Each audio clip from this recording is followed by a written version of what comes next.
ఓం నమో వెంకటేశాయ. మిత్రులకు, శ్రేయోభిలాషులకు, అలాగే నన్ను ఫాలో అయ్యే వాళ్ళందరికీ కూడా శ్రీ క్రోధి నామ సంవత్సర ఉగాది శుభాకాంక్షలు.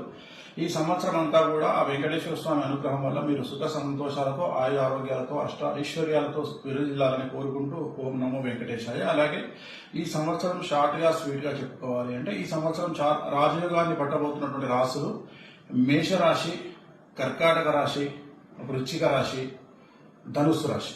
ఈ 4 రాశులకు ఈ సంవత్సరం రాజయోగం పట్టబోతా ఉంది. అలాగే యావరేజ్ గా ఉన్నటువంటి రాశులను కనుక తీసుకున్నట్లయితే ఈ సంవత్సరము మిథున రాశి, కన్యా రాశి, సింహ రాశి, ఈ రాశి తులారాశి. ఈ రాశి యావరేజ్ గా ఉండబోతా ఉంది. ఇక చాలా కష్ట నష్టాలను ఎదుర్కోబోతున్న రాశులను కనుక ఒకసారి చూసుకోవాలంటే వృషభ రాశి, అలాగే మకర రాశి, ధనుస్సు రాశి, మకర రాశి, కుంభరాశి, మీనరాశి. సో మళ్ళొకసారి చెప్తా ఉన్నా, చాలా సమస్యలు ఎదుర్కొనే రాశులు వృషభ రాశి, మకర రాశి, కుంభరాశి, మీనరాశి.